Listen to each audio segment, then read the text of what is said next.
Thomas didn't remember getting dressed or running out to his truck. One moment he was holding the phone, hearing Dr. Chen's words, and the next he was speeding down his driveway toward the emergency command post that had been set up near the road. Margaret was beside him, both of them silent with fear. The scene at the command post was intense. People were rushing around, radios crackling with urgent communications. Thomas found Dr. Chen standing in front of a large map spread across a table, her finger pointing to a spot about half a mile beyond the original quarantine boundary. "The Peterson farm," Thomas said, recognizing the location. "Oh no, not them," Dr. Chen nodded grimly. "A patrol team found evidence about 20 minutes ago. Fresh plant damage, larvae casings, the works. We're mobilizing now, but Mr. Hendricks, I have to be honest with you. This changes everything. If the insects have spread beyond the initial containment area, we might be looking at a much larger operation." The next several hours felt like a nightmare. More teams were called in from surrounding states. The quarantine zone was expanded to 10 miles. Dozens more families received evacuation orders in the middle of the night. Thomas watched it all unfold, feeling responsible for every frightened face, every family loading their belongings into vehicles at 2 a.m. But something unexpected happened as the sun started to rise. While the crews were setting up to treat the Peterson property, one of the scientists made a discovery. The larvae they'd found there weren't thriving the way the ones on Thomas's farm had. In fact, most of them were dead or dying. Dr. Chen called Thomas over to look at samples under a field microscope. "Look at this. See how their bodies are breaking down? Something in the environment here is killing them naturally." "What do you mean?" Thomas asked, leaning in to look. "The Peterson farm uses different fertilizers than you do. They've been using a newer organic compound that we think might be toxic to these insects. It's like they wandered into poison without us doing anything." Dr. Chen was typing notes rapidly. "If we can identify the exact component that's killing them, we might be able to use it to create a targeted solution that won't devastate the soil the way our heavy chemicals did." For the first time in days, Thomas felt a tiny spark of hope. The scientists worked through the morning, taking soil samples, analyzing the Peterson farm's treatment methods, running tests. By noon, they'd identified the compound. It was something in an organic pesticide that the Peterson family had been using for years. Something that just happened to be incredibly effective against this specific species of insect. The breakthrough changed everything. Instead of saturating the entire region with harsh chemicals, they could use this targeted approach. It would still take time, still require careful monitoring, but it meant the surrounding farms wouldn't have to face the same devastating contamination that Thomas's property had suffered.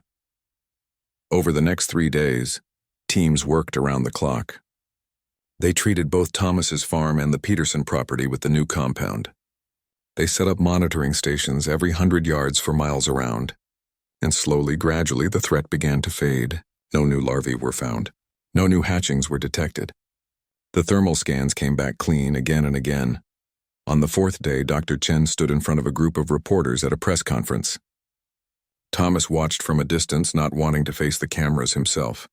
She explained what had happened, how the outbreak had been contained, how they'd discovered a natural solution that could prevent future incidents. She mentioned Thomas by name, explaining that his quick reporting had actually helped them respond faster than they might have otherwise. But Thomas knew the truth.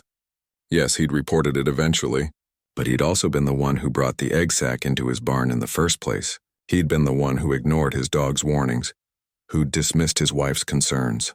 He'd been careless, and that carelessness had nearly caused a disaster. The evacuation orders were lifted on the 5th day. Families began returning to their homes, assessing what damage had been done to their properties. The Peterson family had lost about 3 acres of crops. Thomas had lost more than half his farmable land to chemical contamination, and his barn was nothing but a burned foundation. But it could have been so much worse. And Thomas was painfully aware of how lucky they'd all been. The lawsuits came, as Sheriff Williams had predicted. Several neighbors sued for damages, loss of income, emotional distress. The state agricultural insurance helped cover some of it, but not all. Thomas ended up having to sell off a portion of his land to settle the claims. The farm that had been 300 acres was now down to 175. Margaret stood by him through all of it. On the days when Thomas could barely get out of bed, Weighed down by guilt and depression, she was there. When he talked about just selling everything and moving to the city, she reminded him that this land had been in his family for 3 generations, that mistakes happened, that what mattered was what they did next. 6 months after that terrible spring morning, Thomas was back in his fields. The contaminated sections were fenced off, undergoing the long remediation process. But the remaining land was being worked, new crops were growing, and life was slowly returning to something like normal. The Department of Agriculture had hired Thomas as a consultant. They wanted him to help train other farmers on how to recognize potential biological hazards, what to do if they found something unusual, who to call immediately. It turned out that climate change was causing all sorts of dormant organisms to wake up, and Thomas's experience, as horrible as it had been, was valuable. He'd also installed monitoring systems across his entire property. Motion sensors, heat detectors, regular soil testing. If anything unusual appeared on his land again, he'd know about it immediately. And he'd made sure every farmer in the county had the contact information for rapid response teams. One morning, about 7 months after the incident, Thomas was walking through his south pasture, the same area where he'd originally found the egg sac. The grass had grown back, covering the spot where he'd dug that thing out of the mud. As he stood there, Rex by his side, his phone rang. It was Dr. Chen. She called every few weeks to check in, and they'd actually become friends through the whole ordeal. Thomas, I wanted you to know that the scientific paper on the incident is being published next week. It's going to include protocols for handling similar discoveries, information about climate-triggered dormant species, all of it. Your experience is going to help protect a lot of people. Thomas smiled slightly. That's good to hear, though I wish someone else could have been the one to teach that lesson. I know, but you did everything right after the initial mistake. You reported it, you cooperated fully. You've been helping us improve our response systems. That matters. After the call ended, Thomas stood there for a few more minutes looking out over his reduced but recovering farm. Margaret was right. Mistakes happened. What mattered was what you did with them. He was about to head back to the house when something caught his eye. There, about 20 feet away, partially covered by grass, was something that looked unusual.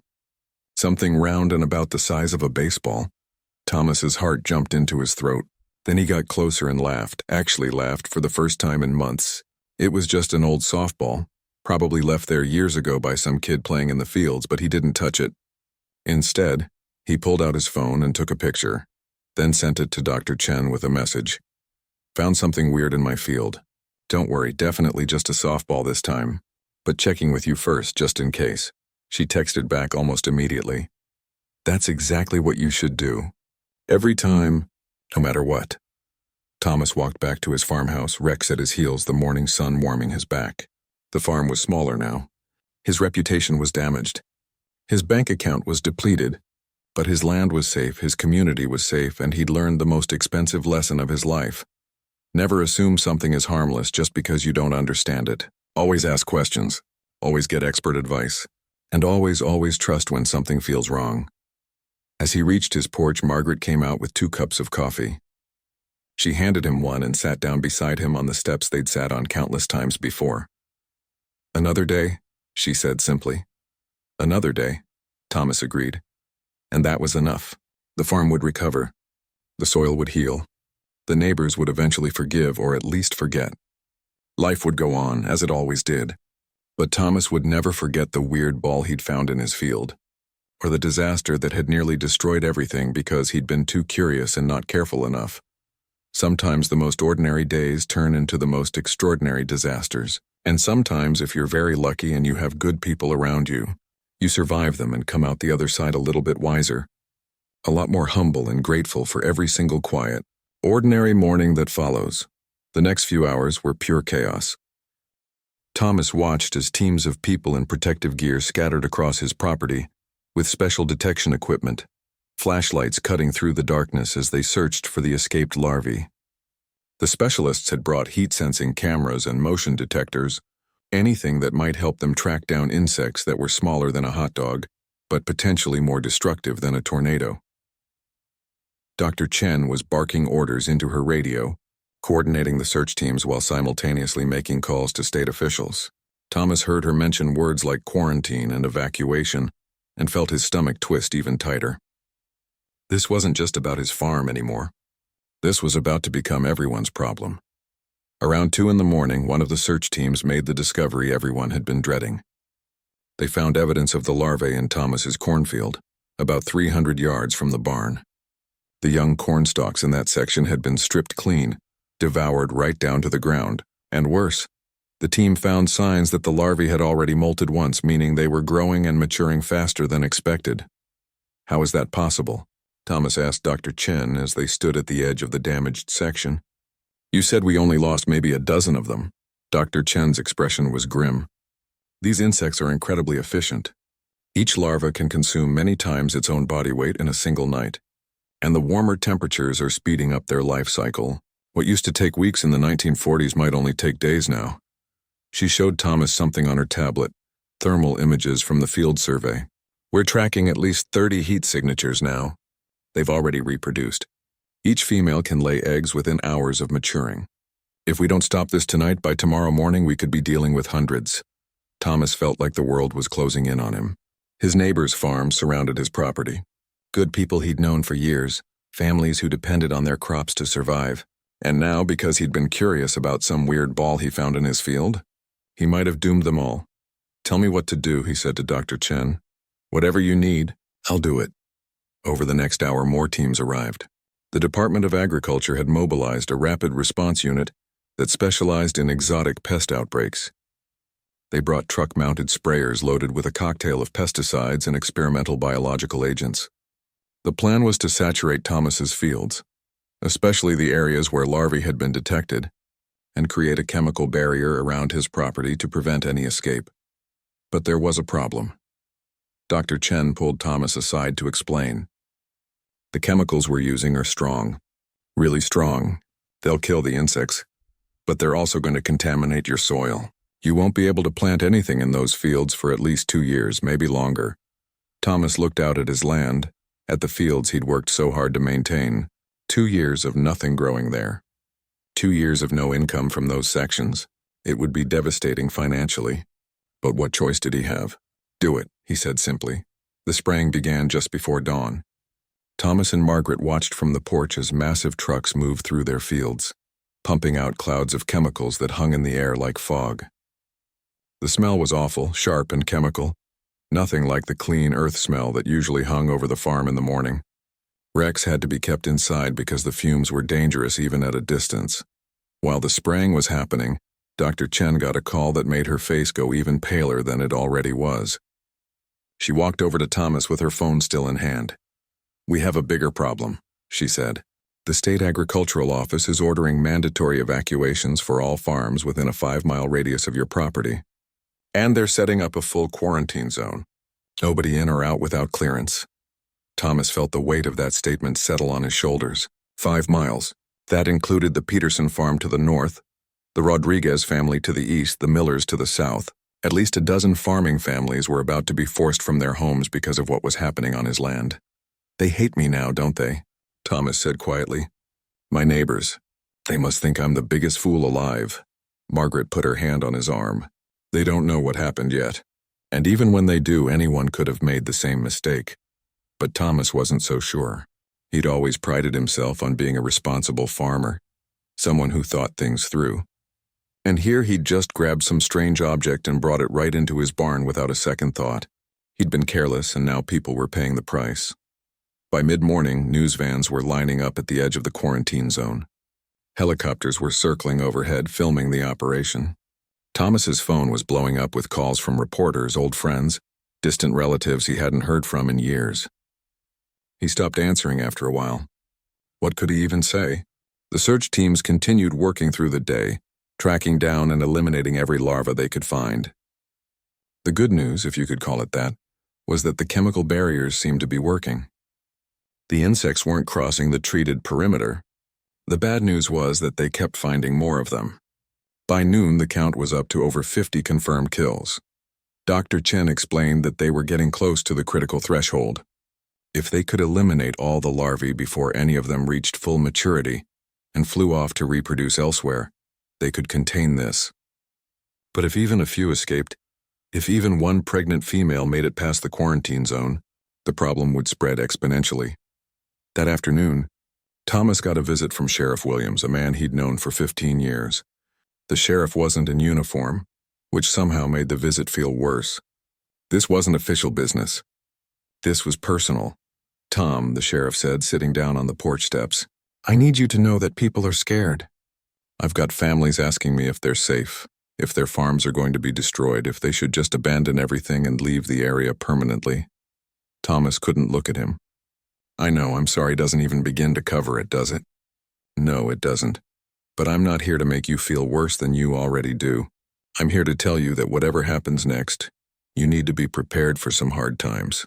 Even if they contain this, even if every single one of those bugs is dead by tomorrow, there's going to be anger. There's going to be lawsuits, probably. The state will help with compensation, but it won't be enough to cover everyone's losses." Thomas nodded slowly. He'd already figured as much. Even in the best-case scenario, his life as he knew it was over.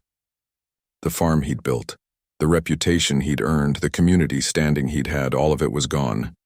All because of one stupid decision on one spring morning.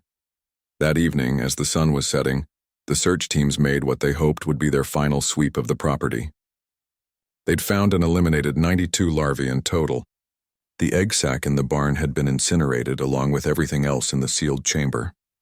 The remaining structure of the barn was deemed too contaminated to save and would have to be demolished. Dr. Chen came to update Thomas on their progress. "We think we got them all. We'll maintain the quarantine for another 72 hours, keep monitoring. But the thermal scans aren't picking up any more signatures. The chemical barriers are holding. If nothing else shows up by Wednesday, we can start the process of lifting the evacuation orders." "And my fields?" Thomas asked. "I'm not going to lie to you, Mr. Hendricks, the contamination is severe. The sections we treated won't be usable for at least 2 to 3 years. And even then, you'll need extensive soil remediation. We're talking about a major financial hit." Thomas had already started doing the math in his head. Between the lost crops, the unusable land, the barn that needed to be rebuilt, the potential lawsuits, he was looking at losing everything. The farm would have to be sold, probably. There was no way he could recover from this, but at least they'd stopped it. At least the disaster hadn't spread beyond his property. At least no one else would have to lose their livelihood because of his mistake. It was a small comfort, but it was something. That night, Thomas barely slept again. He lay in bed staring at the ceiling, listening to the sound of trucks and equipment still running on his property. Margaret was beside him, also awake. Neither of them said much. What was there to say? Just after midnight, Thomas's phone rang. It was Dr. Chen, and the panic in her voice made his heart stop. "We found another one," she said. "A mature female. She'd already laid eggs before we found her. Mr. Hendricks, we've got a new cluster of larvae emerging, and they're outside the quarantine zone." Dr. Helen Chen arrived at Thomas's farm just after sunrise, driving a white SUV packed with equipment. She was a woman in her mid-40s with sharp eyes that seemed to take in everything at once.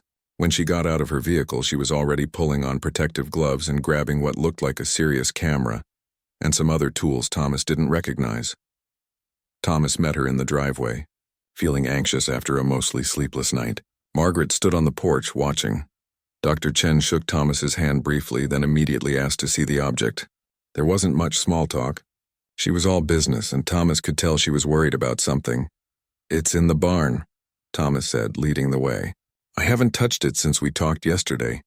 But those cracks I told you about, they've gotten bigger." Dr. Chen's pace quickened.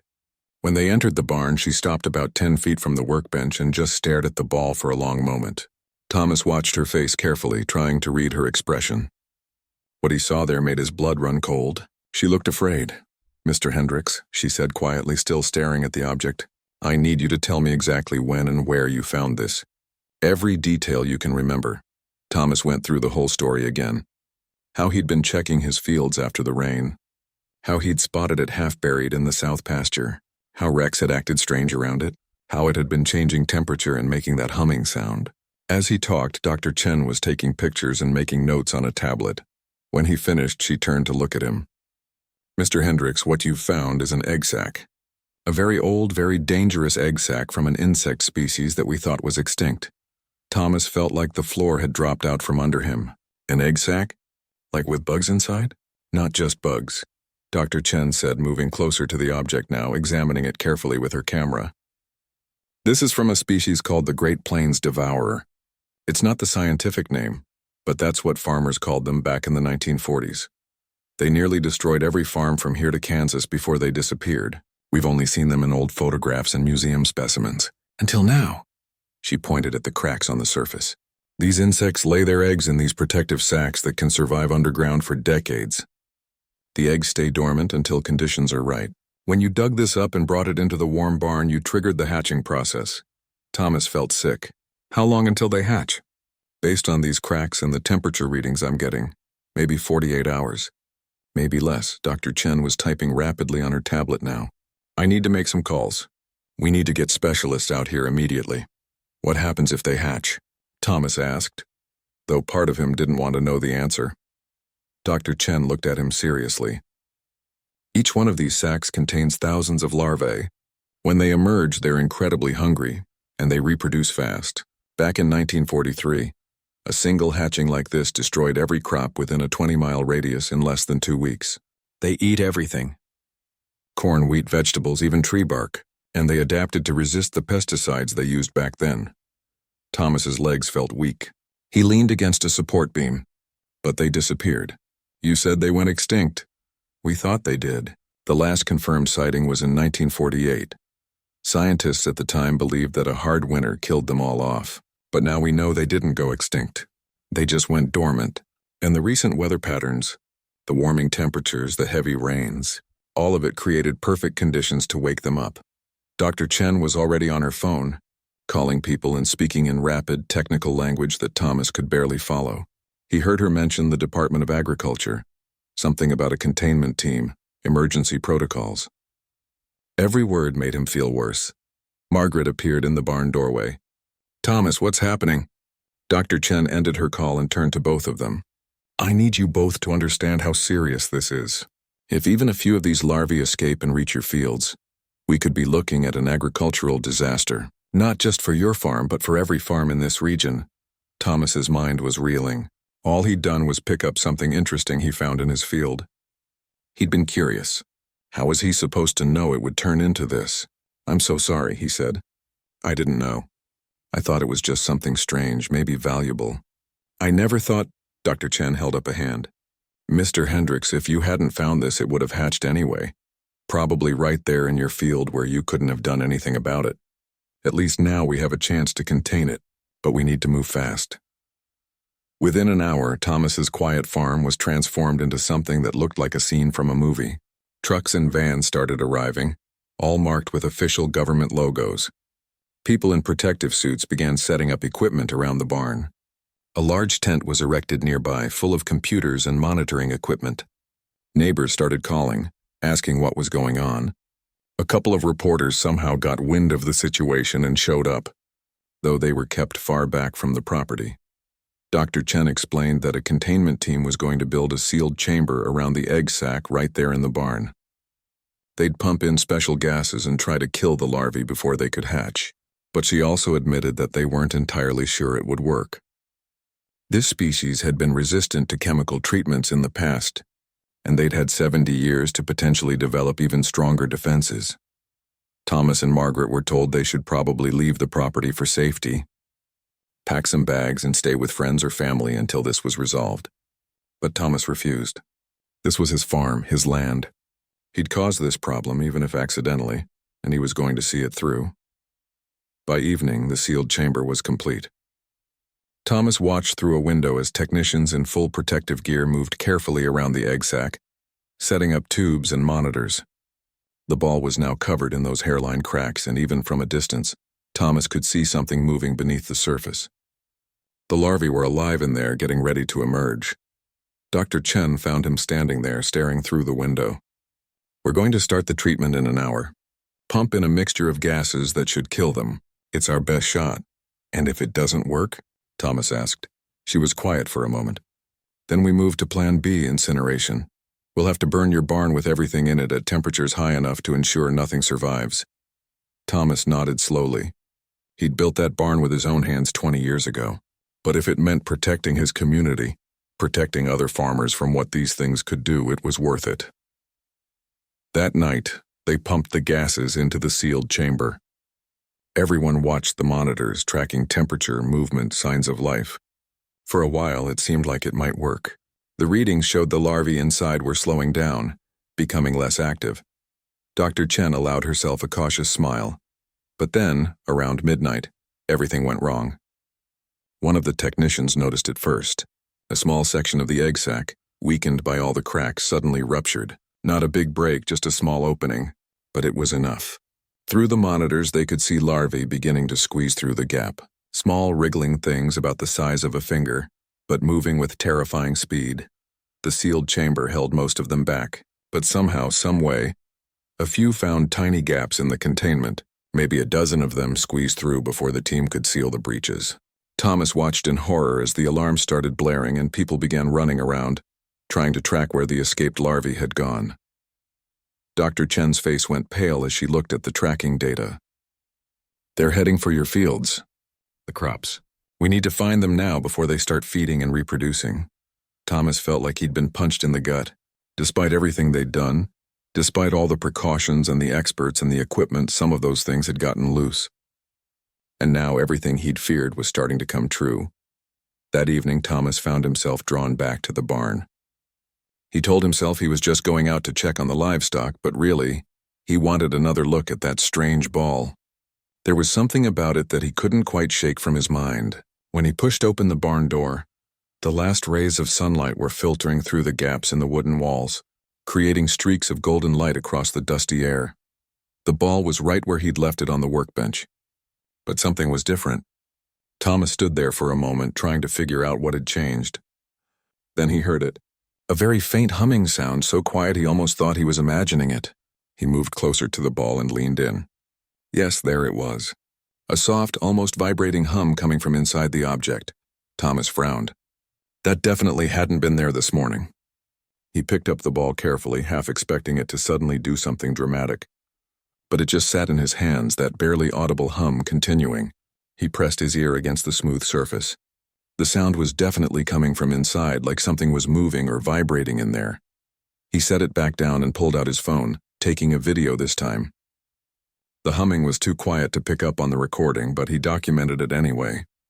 As he filmed, he noticed something else strange. The ball felt different than it had this morning. Earlier, it had been slightly warm. Now it felt cool to the touch.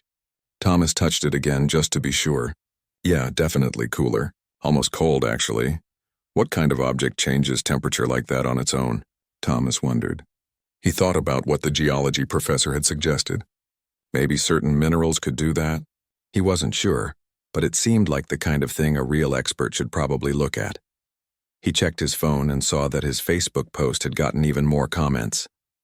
Most were still just guesses and jokes, but a few people were starting to suggest he should call the university, or maybe even the state agricultural office.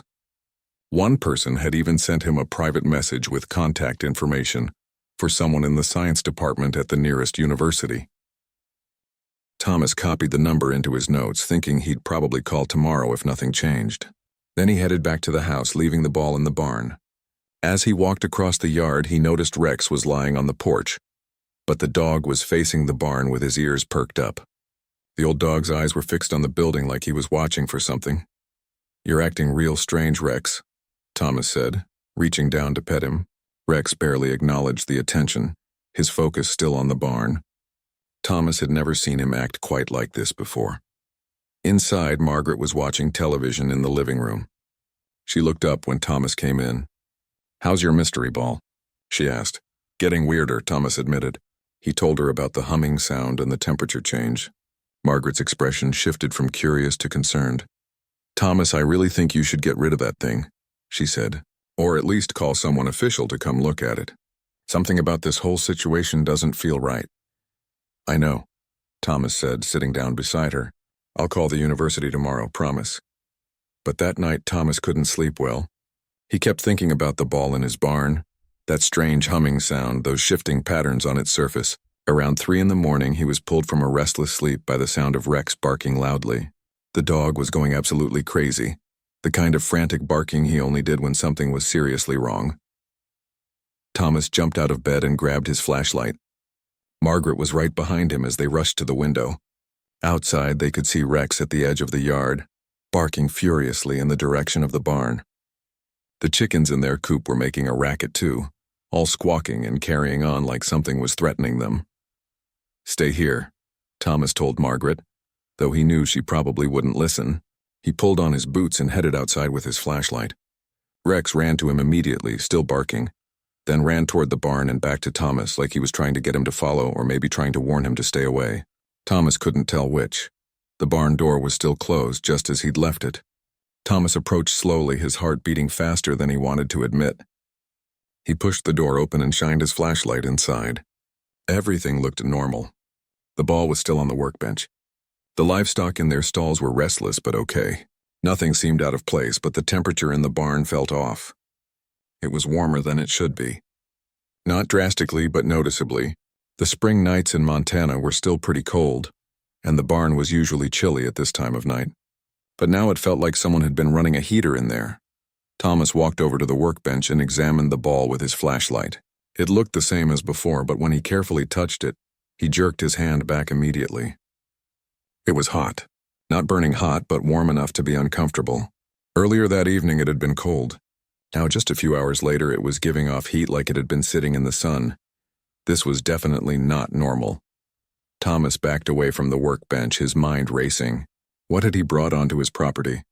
The more he thought about it, the more Margaret's words made sense. He needed to call someone. This was beyond him trying to figure it out on his own. He closed the barn door and headed back to the house, Rex practically glued to his side. Margaret was waiting on the porch wrapped in a blanket. "Well?" she asked. "Something's wrong with that thing," Thomas said. "It's hot now. The whole barn is warmer than it should be, and I can't explain any of this." "Call someone right now," Margaret insisted. "It's 3 in the morning, Thomas pointed out. "I'll call first thing when the sun comes up. I promise." They went back inside, but neither of them slept much the rest of the night. Thomas kept getting up to look out the window at the barn, half expecting to see something happening. When dawn finally broke, he was already dressed and ready to make that phone call. He found the number that someone had sent him for the university and dialed it as soon as he figured people might be at work. It rang several times before someone answered. Thomas explained who he was and what he'd found, trying not to sound crazy as he described the strange ball and its behavior. The person on the other end of the line seemed skeptical at first, but when Thomas mentioned the temperature changes and sent over some of the photos from his phone, the tone shifted. They told him someone would get back to him soon, maybe even later that day. True to their word, by early afternoon, Thomas got a call from a woman named Dr. Helen Chen. She was some kind of specialist, though Thomas wasn't entirely clear on what exactly she studied. She asked him a bunch of questions about where he'd found the ball, what it looked like, how it had been acting. Thomas answered everything as honestly as he could. "I'm going to drive out there tomorrow morning," Dr. Chen finally said. "Don't touch the object anymore. Don't move it. Just leave it where it is." "Why? What do you think it is?" Thomas asked, feeling a knot of worry forming in his stomach. "I'm not sure yet," she said carefully. "But based on what you're describing, I have a theory. I'd rather not say until I can see it in person.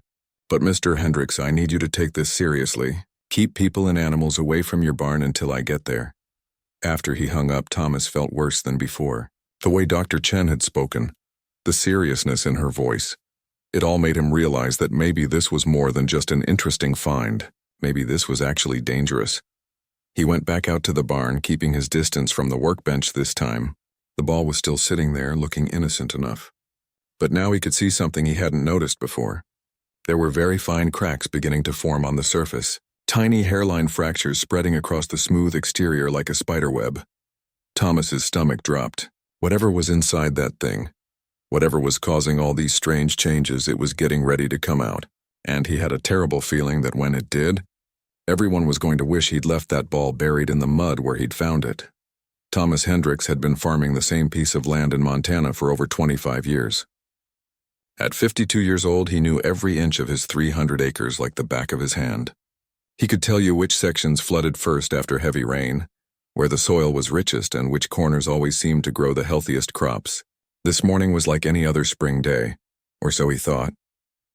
The sun was just starting to peek over the distant mountains when Thomas pulled on his worn work boots and headed out for his morning walk. It had rained hard for 3 days straight, and he wanted to check if any damage had been done to his fields. His wife Margaret was still in the kitchen making coffee, and their old dog Rex trotted along beside him, happy to be out in the fresh air. The morning was crisp and cool. Thomas could smell the wet earth and hear the birds starting their daily songs. He walked along the dirt path that cut through his property, his boots leaving fresh prints in the muddy ground. Everything looked normal at first. The cornfield on the east side seemed fine. The wheat on the north end was standing strong. But as he made his way toward the south pasture, something caught his eye. There, about 50 feet from the fence line, was something that definitely didn't belong. At first, Thomas thought maybe it was a large rock that the rain had uncovered. But as he got closer, he realized it wasn't a rock at all. It was perfectly round, like a basketball, and it had a strange shine to it that rocks don't have. Thomas knelt down in the mud to get a better look. The object was half buried in the soft ground, and the rain had washed away enough soil to reveal most of it. The surface was smooth and had this weird metallic quality to it. When the morning sunlight hit it at certain angles, it almost seemed to shimmer. Thomas had never seen anything quite like it in all his years of farming. He reached out and touched it carefully.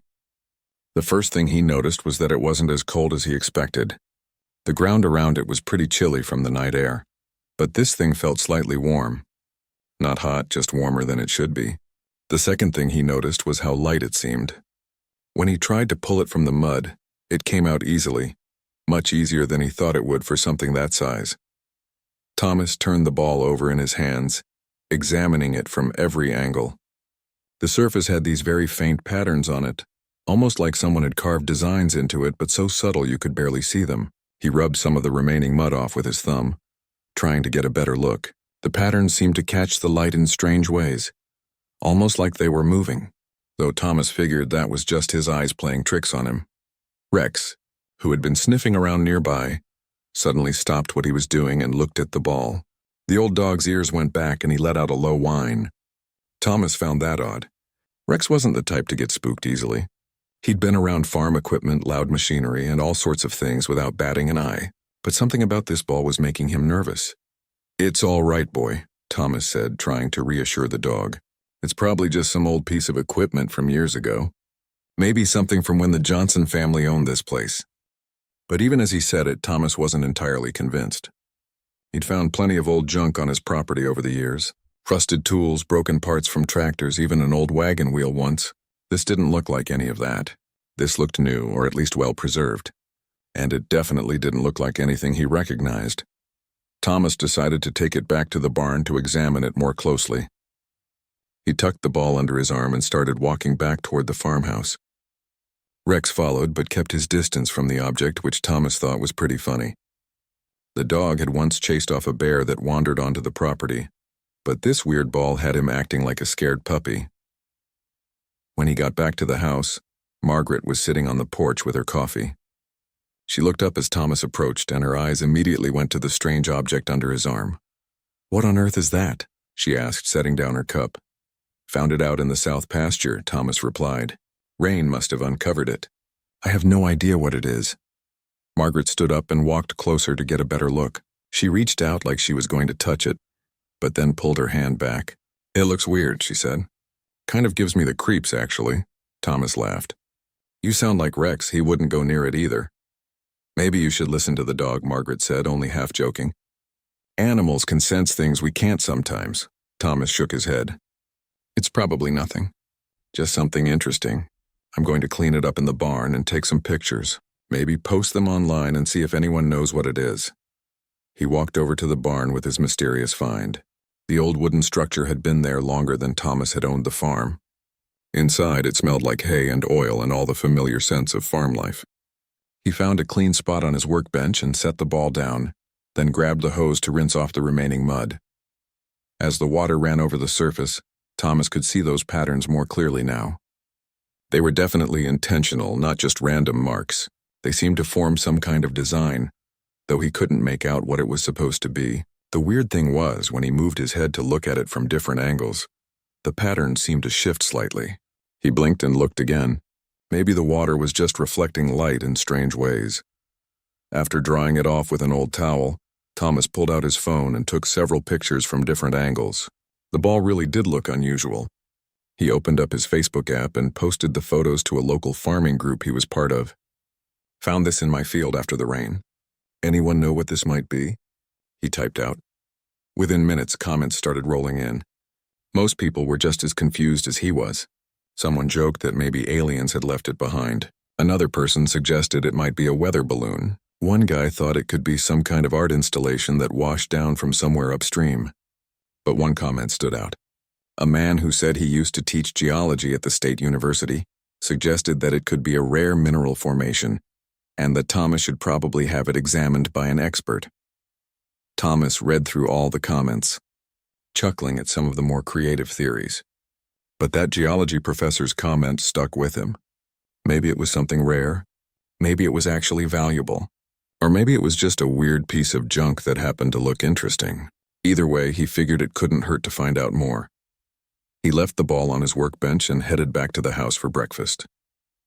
Margaret had made eggs and bacon, and the smell made his stomach growl.